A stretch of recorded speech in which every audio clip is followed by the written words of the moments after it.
Nah, kita langsung masuk ke practical tips and triknya brand. Nah, aku sebenarnya teman-teman baru ngerti practical tips and trick ini itu di tahun-tahun belakangan ini. Karena di tahun pertama bikin Men's Republic, nggak ada yang pakai teori sama sekali. Pokoknya cuma pikir, oke, gue pengen mulai brand sepatu, udah deh cari orang yang bisa bikin logo gitu. Bahkan pertama kan cuma bikin pakai Paint doang, habis itu mulai cari orang bikin logo. Terus waktu itu aku nggak punya desainer sepatu sama sekali. Jadi waktu aku mulai itu aku cuma datang ke pabrik, terus aku cuma nanya ke orang pabriknya, Pak, Bapak bisa bikin sepatu kayak gimana ya? Oh kayak gini gitu. Terus aku tanya, kira-kira sepatu yang lagi laku di masa-masa kayak gitu kayak gimana sih? Itu sekitar 5 tahun yang lalu.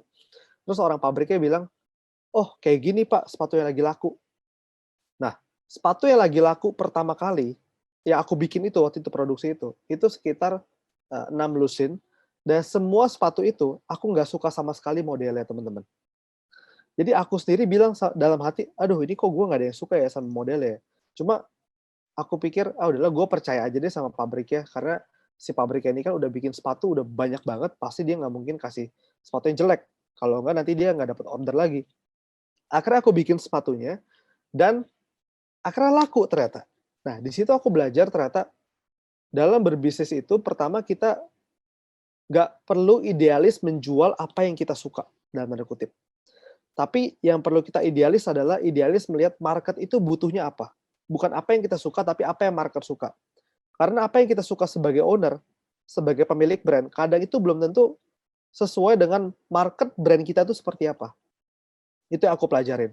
Nah, baru dari situ lama-kelamaan aku ngerti, oh ternyata bikin brand itu harus ngedengerin market, harus ngecek ke market, market maunya apa. Bukan aku maunya apa. Karena kalau mungkin aku bikin Men's Republic sesuai dengan aku maunya apa, mungkin gak laku. Karena aku bukan tipe yang fashionable banget. Aku tipe yang orang tuh suka bilang lancai lah pakaiannya gitu.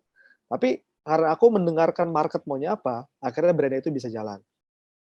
Jadi aku pengen bilang gini, pada saat teman-teman saat ini membangun brand, kalau baru banget memulai, kalau terlalu banyak teori juga nggak bagus juga, karena nanti bakal bingung mulainya dari mana.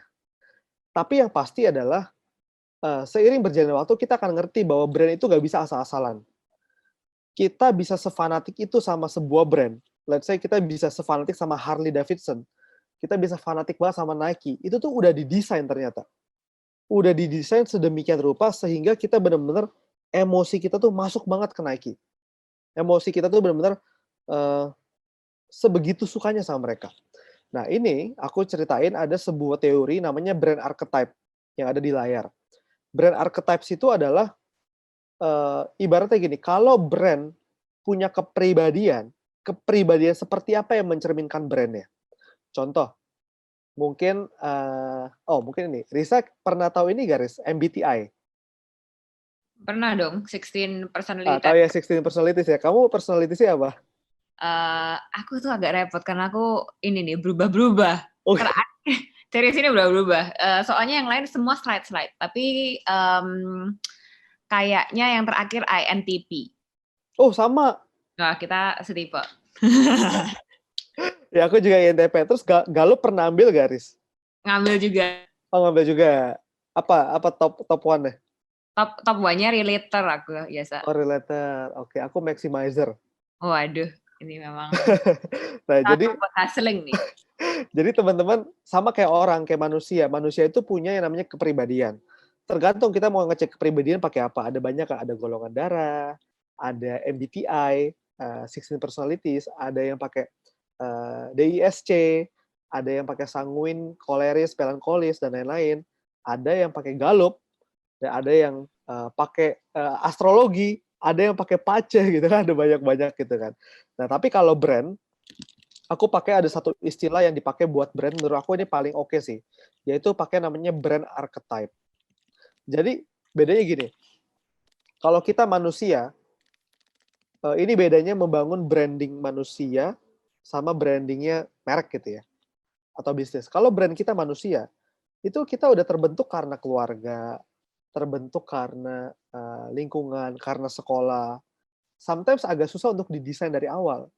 Karena sekolah kita pilih di mana, keluarga kita pilih di mana, itu kita nggak bisa decide. Kita decide sama orang tua. Tapi pada saat kita membangun sebuah brand, kita benar-benar bisa nge-create itu dari awal.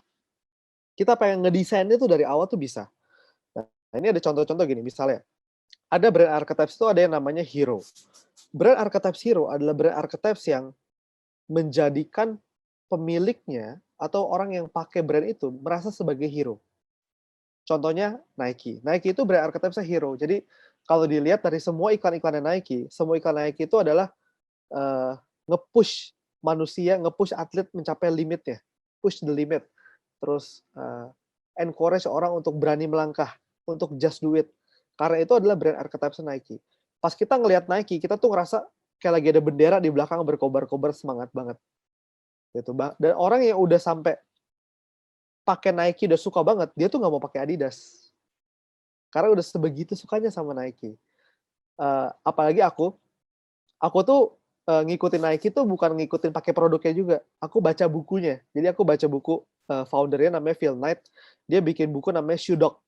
Dan aku sampai baca bukunya. Pas aku selesai baca bukunya, aku sampai bilang, gila, nggak ada brand sport terkeren selain Nike.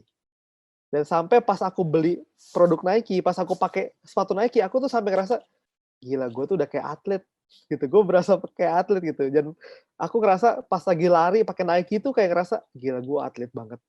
Karena sebenarnya itu adalah brand archetypes Nike. Itu contohnya Nike. Contoh lagi ada yang namanya Harley Davidson. Dia punya brand archetypes itu Rebel.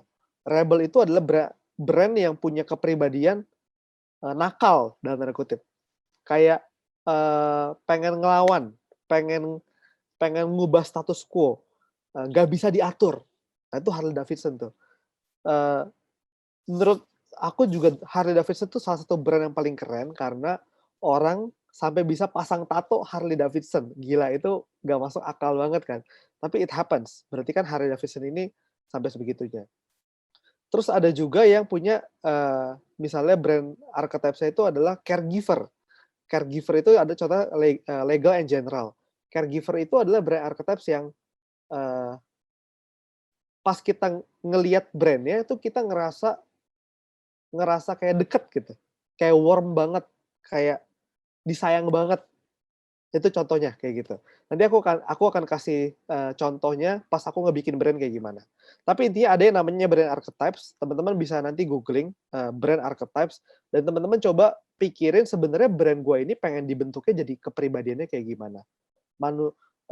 Kalau andaikan brand ini adalah manusia, pengen menjadi manusia yang kepribadiannya itu kayak apa. Itu soal brand archetypes.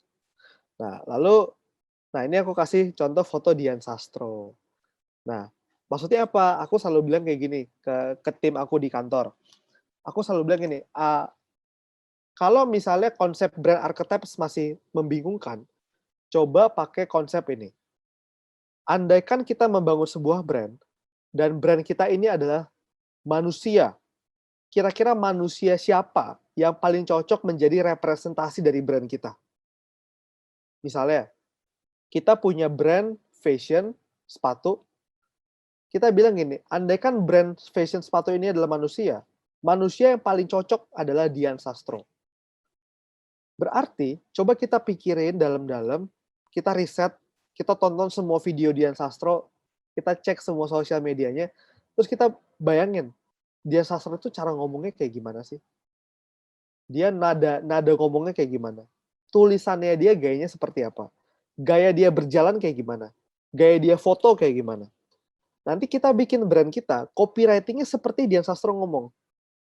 Gaya photoshoot-nya seperti kalau Dian Sastro lagi foto. Gaya ngobrol adminnya seperti seklesi Dian Sastro. Jadi, dengan menggambarkan brand kita seperti manusia, itu akan jauh lebih gampang, kita bisa membayangkan brand kita pengen bersikap seperti apa. Jadi, aku percaya gini teman-teman, yang namanya brand itu harus ada yang namanya human touch.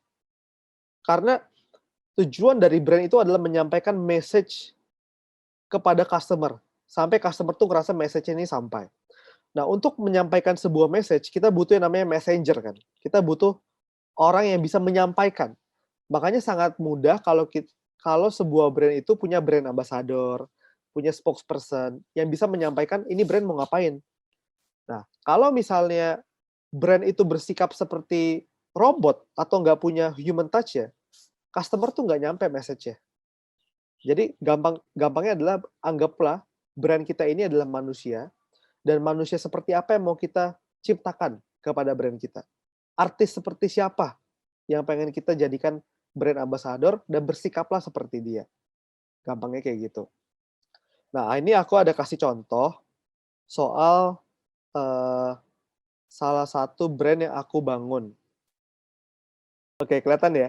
Kelihatan dream. Oke. Oke, jadi ini adalah salah satu proposal brand yang dikerjain sama tim aku pada saat kita lagi bikin satu brand baru namanya Karania. Jadi Karania ini adalah eh, skincare brand lokal yang lagi kita pengen bangun nih, baru banget. Nah, jadi teman-teman bisa ngelihat secara langsung dari scratch gimana aku ngebangun sebuah brand. Jadi aku cuma kasih briefnya ke tim marketing sama tim desainer aku kayak gini. Guys, kita punya sebuah brand namanya Karania.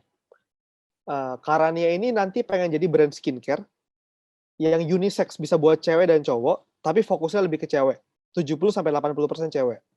Karania itu aku ambil dari bahasa Sanskerta yang artinya cinta atau love.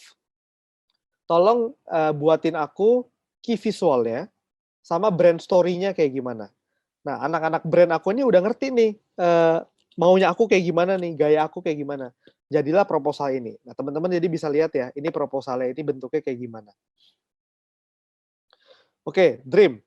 Dream-nya adalah Karania ini pengen menjadi platform pilihan utama bagi para konsumen yang baru mencari tahu dan sudah mengerti kebutuhan kulit kecantikan mereka sehari-hari. Jadi dream-nya ini adalah pengennya Karania ini kalau orang pengen cari skincare ke Karania, tapi aku bilang ke tim aku gini, aku nggak mau Karania ini cuma jadi sekedar brand. Pengennya gini, nggak apa-apa orang nggak beli Karania, tapi kalau orang pengen tahu soal skincare, dia ke Karania juga. Bahkan aku bilang gini, aku pengen lebih deep lagi, bukan cuma orang cari soal skincare. Kalau orang pengen cari soal apapun terkait sama self love, soal mencintai diri sendiri, soal mental health, soal self development, soal apapun dia cari Karania. Jadi aku pengen Karania bukan cuma menjadi sebuah brand, tapi menjadi platform pilihan bagi para konsumen untuk kebutuhan mereka sehari-hari inside dan outside. Itu yang pertama dream-nya. Nah, purpose-nya itu apa? Purpose-nya itu adalah menjadi sebuah ekosistem baru yang berkomitmen tidak hanya untuk memberikan produk, tapi juga membantu mengenali dan menyelesaikan permasalahan kulit konsumen. Jadi, purpose itu lebih mission driven. Kita bukan cuma pengen mendapatkan sesuatu, tapi apa yang pengen kita berikan kepada customer kita. Ini purpose-nya. Nah, habis itu dari nama Karania itu artinya love. Nah, kalau love itu biasa paling identik ada yang namanya 5 language of love. 5 language of love itu apa? Jadi biasanya teman-teman manusia itu punya bahasa cinta beda-beda. Nah, bahasa cinta itu terdiri dari 5. Ada word of affirmation, quality time, act of service, receiving gift, sama physical touch.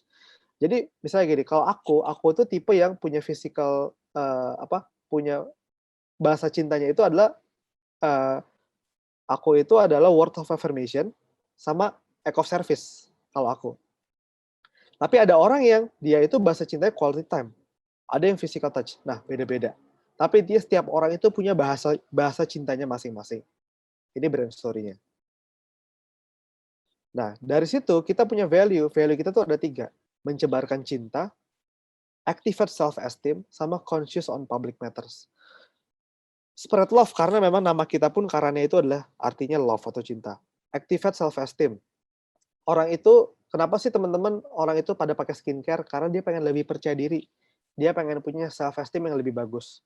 Tapi kita percaya kalau self-esteem itu bukan cuma dari outside, tapi dari inside juga. Dari dalamnya. Yang ketiga adalah conscious on public matters. Kita pengen Karania ini jadi brand yang peduli sama isu-isu sosial, terutama sama mental health, sama self-development. Nah, dari situ kita tentukan brand archetype ya. Jadi kayak tadi itu aku cerita ada namanya brand archetype. Nah, kita pilih ada 2 brand archetype-nya si Karania. Satu, majority-nya itu adalah the lover. Kita pengen menjadi brand yang connecting people emotionally, making people and life more special. Nah, minornya, jadi sikap kecilnya dia adalah caregiver, making people feel safe, fostering trust. Jadi kita pilih itu. Jadi pengennya itu pada saat orang ngelihat Karania tuh ngerasa hangat, ngerasa gue dicintai sama brand ini, ngerasa disayang gitu. Nah, dari tadi dream-nya apa, purpose-nya apa, value-nya apa, brand story-nya soal 5 language of love, kita terinspirasi sama logo ini. Ini adalah logo Zen. Zen itu artinya semacam filosofi di apa namanya filosofi dari Jepang yang artinya itu adalah ketidaksempurnaan. Nah, apa hubungannya ketidaksempurnaan ini dengan cinta? Nah, ini kan logo Zen ini kan logo lingkaran yang tidak selesai. Jadi lingkarannya ini nggak bulat pas. Nah, artinya adalah gini, karania itu artinya love. Love itu artinya mencintai seseorang atau apapun. Mencintai dengan sempurna di dalam ketidaksempurnaan. Wih, deep banget ya. Jadi kita jadi kita walaupun seseorang itu tidak sempurna, kita tetap mencintai dengan sempurna. Itu artinya karania. Dari situ akhirnya turunnya nyampe ke tagline-nya. Tagline-nya adalah karania itu compassion for all being. Jadi kita pengen menyebarkan compassion untuk semua, untuk manusia, untuk ekosistem lingkungan kita, untuk semua makhluk, karena kita komitmen nanti brand skincare Karania ini itu animal cruelty free, vegan, organic, gitu. Jadi compassion for all being. Nah, dari situ, dari apa namanya logo Zen itu akhirnya jadilah turunan ke logonya Karania. Jadi kayak gini. Nah, terus ini warna-warna yang bisa dipakai. Ini logo kalau satuannya nanti kayak gini. Terus nanti bisa turunannya kayak gini juga. Terus kita pikirin fontnya kayak gimana, nanti gaya modelnya fotonya kayak gimana.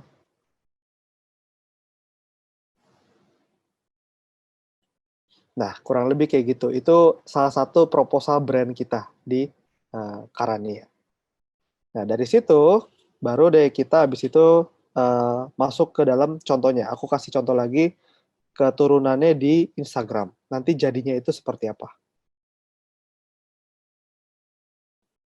Jadi lumayan ini sih, lumayan beda banget pada saat aku bikin brand yang Men's Republic dulu 5 tahun yang lalu sama bikin brand Karania sekarang. Karena kalau dulu bikin brand Men's Republic bener-bener ngasal banget. Adalah yang penting jadi, terus nanti perbaikin pelan-pelan. Tapi beda kalau brand Karania ini dari sebelum jadi aku udah pikirin matang-matang banget pengennya kayak gimana. Nah, ini aku kasih contoh pas diturunin ke sosial media itu jadinya kayak gimana. Oke. Ini pas sudah jadi ke sosial media, teman-teman.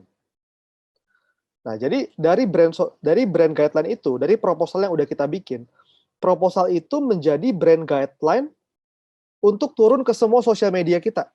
Dari Instagram, TikTok, Facebook, Twitter, sampai ke adminnya. Karena membangun brand itu yang paling susah itu pada saat implementasi secara holistik. Karena pada saat bikin proposal, oke, proposalnya keren nih, gokil gitu. Tapi yang paling susah adalah pas proposal ini diturunin ke anak sosmed, diturunin ke anak konten, bikin konten, bikin sosmed yang sesuai dengan brand guideline. Nah, itu yang paling sulit tuh. Nah, akhirnya kita implement kayak gini. Nah, ini kan teman-teman bisa lihat nih, yang gambar Mulan, ini seperti brand guideline kita. Jadi warnanya, font-nya juga sesuai dengan apa yang kita pilih, kontennya juga sesuai. Kita itu ceritain bahwa beauty itu adalah confidence, terus ceritain kalau yang paling penting dari kecantikan itu bukan dari luarnya aja, tapi dari inside-nya itu seperti apa. Jadi ini turunannya pada saat masuk ke sosial media kayak gimana. Dan lumayan banget kita padahal baru mulai sekitar 1 bulan setengah tapi udah dapat followers sekitar 1.400-an. Dan ini kita belum mulai jualan sama sekali. Jadi kita baru bener-bener ngebangun kehadiran brand-nya lah di sosial media. Gitu. Nah, mungkin aku coba ke Men's Republic deh, aku kasih lihat. Kalau yang Men's Republic aku nggak ada proposalnya kayak tadi, karena Men's Republic itu aku bikinnya langsung jalan, jadi nggak pernah ada bikin proposalnya. Bener-bener lewat learning by doing terus diperbaikin terus-menerus. Tapi intinya sama, kalau di Men's Republic itu bisa dilihat dari bio-nya, kita kan adalah a fashion brand with a mission to empower the spirit of dare to step up atau berani melangkah to every man in Indonesia. Jadi itu adalah tagline-nya kita, dare to step up atau berani melangkah. Nah, sama konten-kontennya itu adalah pertama cowok-cowok yang manly banget, yang menunjukkan kalau dia itu berani. Terus dari tone-nya bisa kelihatan ya pada saat teman-teman tadi buka Instagram-nya Karania sama buka Instagram Men's Republic, dari gaya color-nya udah beda nih. Kalau gaya color Men's Republic mainnya itu di monokrom, hitam putih, warna-warna tan, warna-warna leather, abu-abu, yang manly banget ya intinya. Tapi kalau Karania dilihat itu kayak soft, menghangatkan, lebih warm gitu. Kalau ini lebih benar-benar laki banget. Gitu. Mungkin itu sih teman-teman yang aku bisa sharing dari cerita aku singkat dan apa namanya tips and triknya secara langsung. Mungkin nanti kita bisa lanjutin lagi dengan Q&A. Mudah-mudahan aku bisa share pengalaman aku lebih banyak lagi. Kurang lebih gitu.